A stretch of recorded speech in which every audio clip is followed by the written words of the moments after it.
Hi friends, అందరికీ good morning. మీరు చూస్తున్నారు money junction Telugu YouTube channel. Friends, ఈరోజు ఈవిలో మనం సుకన్య సమృద్ధి యోజన స్కీమ్ సంబంధించి దాంట్లో ఇన్వెస్ట్ చేయడం వల్ల మనకు ఎటువంటి అడ్వాంటేజెస్ ఉన్నాయి, అదేవిధంగా ఎటువంటి డిసడ్వాంటేజెస్ ఉన్నాయి అనే దానికి సంబంధించి కంప్లీట్ డీటెయిల్స్ అయితే ఈ వీడియోలో చూద్దాం. ఫ్రెండ్స్, ఇంకా మన ఛానల్ ఎవరైనా సబ్స్క్రైబ్ చేసుకున్నామంటే సబ్స్క్రైబ్ చేసుకొని పక్కన బెల్ ఐకాన్ క్లిక్ చేస్తే మన ఛానల్ వచ్చే కొత్త వీడియోస్ మీకు ఎప్పటికప్పుడు నోటిఫికేషన్లో వస్తుంటాయి. ఈ వీడియోకి ఒక లైక్ అయితే చేయండి, ఎందుకంటే మీరు చేసే లైక్ అనేది మాకు కొంచెం సపోర్టివ్గా ఎంకరేజ్మెంట్గా ఉంటుంది. Thank you friends. ఇక టాపిక్లోకి వెళ్దాం. ఫ్రెండ్స్, మనం ఫస్ట్ అడ్వాంటేజెస్ చూస్తే మనకు investment in lump sum or multiple installments. మనకి ఇక్కడ ఏంటంటే చాలామంది కొన్ని డౌట్స్ అయితే మెసేజ్ అయితే చేస్తున్నారు. ఈ సుకన్య సమృద్ధి యోజనకు సంబంధించి మనము నెల కట్టాలా, లేదా సంవత్సరానికి ఒకసారి కట్టాలా, లేదా 6 నెలలకు ఒకసారి కట్టాలా? ఒకవేళ మనం నెల 1000 రూపాయలు కడుతుంటాం, మన దగ్గర నెక్స్ట్ మంత్ 2000 ఉంటుంది, 2000 కట్టొచ్చా? ఆ నెక్స్ట్ మంత్ 5000 ఉంటుంది, మళ్ళీ పెంచుకోవచ్చా? ఇలా డిఫరెంట్ క్వశ్చన్స్ మెసేజెస్ చేస్తున్నారు. సో దీనికి సంబంధించి మనం క్లారిటీగా చెప్దాం ఇప్పుడు. సో లంసమ్గా ఇక్కడ మనకి ఏంటంటే సుకన్య సమృద్ధి యోజనలో మినిమం వచ్చేసి ఒక సంవత్సరానికి 250 రూపాయలు కట్టాలి. అదే మ్యాక్సిమం వచ్చేసి 1,50,000 అయితే కట్టాల్సి ఉంటుంది. 1,50,000 రూపాయలు అంటే మీరు ఈ 1,50,000 రూపాయలను మీరు ఒకేసారి కట్టొచ్చు, లేదా 10 సార్లు కట్టొచ్చు, 15 సార్లు కట్టొచ్చు, 20 సార్లు కట్టొచ్చు, ఎన్నిసార్లు అయినా కట్టొచ్చు అనమాట. ఈరోజు మీ దగ్గర 1000 రూపాయలు ఉంది, 1000 రూపాయలు కట్టేస్తారు ఈ నెలలో. నెక్స్ట్ ఒక 15 రోజుల తర్వాత, లేదా ఒక 20 రోజుల తర్వాత మీ దగ్గర ఒక 5,000 ఉంది, మళ్ళీ 5,000 కట్టేస్తారు. నెక్స్ట్ ఇంకొక నెల తర్వాత 10,000 ఉంది, 10,000 కట్టేస్తారు. ఆ నెక్స్ట్ మంత్ మీ దగ్గర డబ్బులు ఏం లేవు, కట్టాల్సిన అవసరం లేదు. అంటే ఇక్కడ ఏంటంటే మీరు నెల కడుతున్నారా, సంవత్సరానికి ఒకసారి కడుతున్నారా, ఇది కాదు విషయం. మీరు సంవత్సరానికి ఎంత కడుతున్నారు అనేది ముఖ్యం అనమాట. సంవత్సరానికి 250 అయితే కంపల్సరీ కట్టాలి. 250 కంటే తక్కువ కడితే మీ యొక్క అకౌంట్ అనేది డిఫాల్ట్లోకి వెళ్ళిపోతుంది. 250 కూడా కట్టకపోతే మీ అకౌంట్ డిఫాల్ట్ అవుతుంది. సో మినిమం 250 కట్టాలి. మ్యాక్సిమం వచ్చేసి 1,50,000 రూపాయలు. మీరు ఎన్నిసార్లు అయినా ఎంత అమౌంట్ అయినా కట్టవచ్చు. మీరు 1,50,000 రూపాయలు దాటకుండా కట్టాలన్నమాట. అది మనకి చాలా బెనిఫిట్. సో మన దగ్గర ఉన్నప్పుడు మనం కట్టుకుంటుంటాం, కంపల్సరీ కట్టాలి. ఇప్పుడు ఆర్డీ అనుకోండి, ఖచ్చితంగా మీరు నెలకు 1000 అంటే 1000 కట్టాల్సిందే. కానీ ఇక్కడ అలా కాదనమాట. మీ దగ్గర ఈ నెల ఉంటే కట్టండి, లేదంటే లేదు. నెక్స్ట్ మంత్ ఉంటే నెక్స్ట్ మంత్ కట్టవచ్చు. ఇలా మనకి ఫెసిలిటీ అయితే ఉంది, ఇది బెనిఫిట్ అని చెప్పుకోవచ్చు. నెక్స్ట్ 3E ట్యాక్స్ బెనిఫిట్స్ అయితే ఉంటాయి. అంటే మనకు 80C బెనిఫిట్ కింద ట్యాక్స్ బెనిఫిట్ ఉంటుంది. తర్వాత మనకు వచ్చే టోటల్ అమౌంట్ ఏదైతే ఉందో చివరిలో దానిపైన ఎటువంటి ట్యాక్స్ వేయరు. తర్వాత మనకు దీనిపైన వచ్చే వడ్డీ ఏదైతే ఉందో ఆ వడ్డీ పైన కూడా ట్యాక్స్ వేయరు అనమాట. సో టోటల్గా మనకు సుకన్య సమృద్ధి యోజనలో కంప్లీట్గా ట్యాక్స్ బెనిఫిట్స్ అయితే ఉంటాయి. తర్వాత మీరు 15 సంవత్సరాలు చేస్తారనమాట. అంటే మీరు దీంట్లో డిపాజిట్ అనేది 15 సంవత్సరాలు డిపాజిట్ చేస్తారు. 21 ఇయర్స్కి మెచ్యూరిటీ అవుతుంది. అంటే మీరు చేసేదేమో 15 సంవత్సరాలే, మీకు వడ్డీ కాంపౌండింగ్ జరిగి 21 ఇయర్స్కి మెచ్యూరిటీ ఇచ్చేస్తారు. తర్వాత premature withdrawal allowed under special circumstances.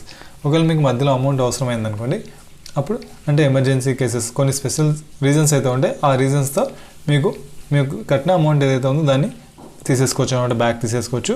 Next default account మళ్ళీ రివైవ్ చేసుకోవచ్చు. అంటే మనం మినిమం 250 రూపీస్ కూడా కట్టలేదు అనుకోండి సంవత్సరం, ఏదైనా సంవత్సరం, అప్పుడు మీ యొక్క అకౌంట్ డిఫాల్ట్ అయిపోతుంది. ఆ డిఫాల్ట్ అయిపోయిన అమౌంట్ని మీరు ఫైన్ కట్టి, అంటే 50 రూపాయలు ఫైన్ కట్టి, అంటే ఒక సంవత్సరానికి 50 రూపాయల లాగా. ఒకవేళ మీరు 2 ఏళ్ళు వదిలేసింటారు, లేదా 3 ఏళ్ళు వదిలేసింటారు అనుకోండి కట్టకుండా, ఆ 3 ఏళ్ళకు 250 రూపీస్ 250 కట్టి దానిపైన మళ్ళీ ప్రతి సంవత్సరానికి 50 రూపాయలు ఫైన్. అంటే 3 సంవత్సరాలకి 250 మొత్తం 750 అవుతుంది. మళ్ళీ సంవత్సరానికి 50 లాగా 150 రూపాయలు టోటల్గా ఫైన్ కట్టి మీరు మళ్ళీ అకౌంట్ అయితే యాక్టివేట్ చేసుకొని ఆ తర్వాత మీరు రెగ్యులర్గా పేమెంట్స్ అయితే చేసుకోవచ్చు అనమాట. నెక్స్ట్ మనకి చాలా చిన్న అమౌంట్తో మనకు ఈ అకౌంట్ ఓపెన్ చేసుకోవచ్చు. జస్ట్ 250 రూపీస్ సరిపోతుంది అనమాట. 250 రూపీస్ ఉంటే చాలు, మీరు ఈ అకౌంట్ని రన్ చేసుకోవచ్చు. ఇవి అడ్వాంటేజెస్గా చెప్పుకోవచ్చు. నెక్స్ట్ దీంట్లో డిసడ్వాంటేజ్ ఏంటి చూద్దాం. ఇక్కడ ఏంటంటే మ్యాక్సిమం 2 అకౌంట్స్ ఉంటాయి. అంటే ఒక ఫ్యామిలీలో 2 అకౌంట్లు మాత్రమే ఓపెన్ చేయాలి.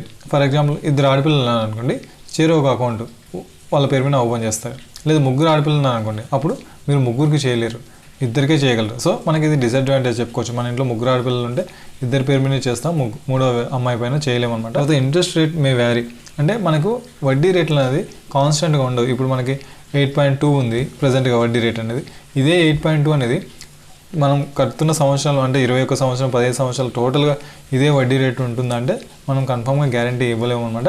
సో మనకు వచ్చే రిటర్న్స్ అనేది గ్యారంటీగా ఇంత వస్తుందని మనం ఎగ్జాక్ట్గా చెప్పలేము ఎప్పుడు.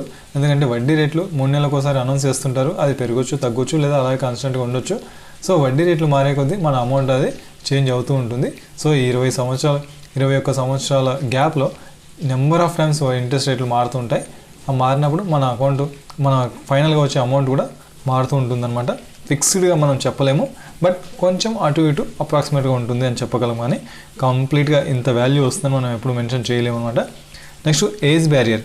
మనకు ఈ సుకన్య సమృద్ధి యోజనలో మీరు దీంట్లో ఇన్వెస్ట్ చేయాలంటే అమ్మాయికి 10 సంవత్సరాలు దాటకూడదు అనమాట. 10 సంవత్సరాలు దాటని వాళ్ళు మాత్రమే దీంట్లో ఇన్వెస్ట్ చేయగలరు. మనం 11 ఏళ్ళు, 12 ఏళ్ళు, 13 ఏళ్ళు ఇలా ఏజ్ ఉన్న వాళ్ళు దీనికి ఎలిజిబిలిటీ కాదనమాట. సో ఇది కూడా ఒక డ్రాబ్యాక్గా చెప్పుకోవచ్చు. అంటే మనకు తెలియకుండా మనం కొంత సర్టన్ ఏజ్ తర్వాత కట్టాలనుకుంటే 10 ఏళ్ళ తర్వాత మీరు కట్టాలనుకుంటే కట్టలేరు. సో ఇది ఒక డ్రాబ్యాక్గా చెప్పుకోవచ్చు. తర్వాత లిక్విడిటీ. మనకేంటంటే డబ్బులు ఏదైనా అవసరమైన అనుకోండి, మధ్యలో మీరు బిఫోర్గా అయితే అమౌంట్ డ్రా చేసుకోలేరు. సో 18 ఇయర్స్ అయితే వెయిట్ చేయాల్సి ఉంటుంది. మీ యొక్క డబ్బులు దీని ద్వారా మీరు దీంట్లో ఇన్వెస్ట్ చేస్తే మీకు వచ్చే ప్రతిఫలం ఏదైతే ఉందో దాన్ని మీరు పొందాలి అంటే మీరు 18 సంవత్సరాలు వెయిట్ చేయాలి. 18 సంవత్సరాలు అంటే మీ పాపకు 18 సంవత్సరాలు వచ్చేంత వరకు వెయిట్ చేయాలి. లాక్ ఇన్ పీరియడ్ ఉంటుంది.